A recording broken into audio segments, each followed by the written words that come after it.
দুপুর আনুমানিক 2:30। রাস্তার ধারে চেনা দোকানে বসে চা খাচ্ছি। হালকা বাতাসে চায়ের ধোঁয়া উড়ে যাচ্ছে আকাশে। ঠিক তখনই একটা মেয়ে, বয়স হয়তো 23-24, ধীরে ধীরে দোকানে ঢুকলো। হাতে স্বচ্ছ একটা ফাইল, ভেতরে কিছু মার্কশিট আর সার্টিফিকেটের ছাপ দেখা যাচ্ছে। ঘাম আর রোদে মাখা মুখ, প্রসাধনের বিন্দুমাত্র ছাওয়া নেই। তবু মুখটার এক ধরনের মায়া, যেটা চেনা নয় তবু আপন লাগে। মেয়েটি ইতস্তত করে জিজ্ঞাসা করলো, দাদা, এখানে ভাত বা রুটি কিছু পাওয়া যাবে? দোকানদার হেসে বলল, হ্যাঁ পাবেন দিদি, কি খাবেন বলুন। ডাল, ডিম, সবজি, রুই মাছ, পাবদা, মুরগি, পাঁঠা সবই আছে। মেয়েটি একটু থেমে নিচু গলায় বলল, এমনি শুধু ডাল ভাত কত? ডাল ভাত সবজি 35 টাকা। আমার সবজি লাগবে না দাদা, শুধু ভাত আর ডাল দিন। 30 টাকায় হবে? দোকানদার তাকিয়ে বলল, হবে দিদি, বসুন দিচ্ছি। কিছুক্ষণ পর ফোন বেজে উঠলো মেয়েটি, ওর কণ্ঠে এক গ্লাস ক্লান্তি, তবু মমতা। হ্যাঁ মা, বলো। হ্যাঁ, ব্যাংকের ইন্টারভিউ ভালো দিয়েছি। হ্যাঁ খেয়েছি, মাছ সবজি ভাত সবই। শুধু তুমি ওষুধগুলো খেয়েছো?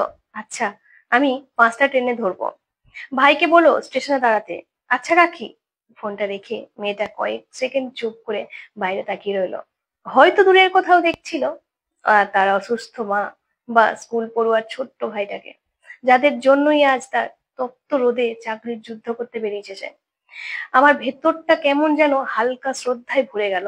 এই বয়সটাতে কি বলে জানি না, বালিকার চেয়ে বড়, যুবতীর চেয়ে ছোট, তবু এই বয়সেই যে জীবনের ময়দানে নামতে, নিজের পরিবারকে বাঁচানোর জন্য। মনে মনে ভাবলাম, হে বালিকা, তুমি ইতিমধ্যেই যুদ্ধের অর্ধেকটা জিতে গেছো।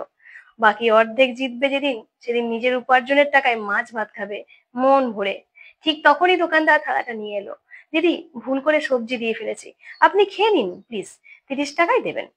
মেয়েটি অবাক হয়ে বলল, কিন্তু আমি তো শুধু ডাল ভাত চেয়েছিলাম। দোকানদার মৃদু হেসে বলল, আমার ভুল হয়ে গেছে দিদি, আপনি না খেলে খাবারটা নষ্ট হবে, খেয়ে নিন প্লিজ। আমরা সবাই ভেবেছিলাম সত্যিই হয়তো ভুল হয়েছে, কিন্তু বিল দিতে গিয়ে আমি দোকানদারকে জিজ্ঞেস করলাম, দাদা সত্যিই কি ভুল হয়েছিল? ও একটু হেসে আমার কানের কাছে এসে বলল, শুধু ব্যবসায় লাভ খুঁজলে হবে দাদা? এরকম ভুলগুলো করার সুযোগও খুঁজতে হয়। ওর খুব খিদে পেয়েছিল। আমার গ্রামের বাড়িতেও একটা বোন আছে, ওরই বয়সী। বলি আবার নির্লিপ্ত মুখে ফিরে গেল নিজের চা সিগারেট তরকারির জগতে।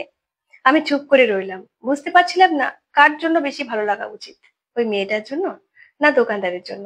তবু একটা কথা মনে এলো, যে যুদ্ধ বোঝে সেই জানে যোদ্ধার ঘাম ও ক্ষুধার মূল্য। শেষ কথা, এই গল্পে কোনো হিংসা নেই, কোনো নাটকও নেই, শুধু দুটো মানুষ, একজন যুদ্ধ করছে বাঁচার জন্য, আর একজন মানবতার জন্য। গল্পটা ভালো লাগলে অবশ্যই লাইক শেয়ার কমেন্ট করতে কিন্তু একদম ভুলবেন না।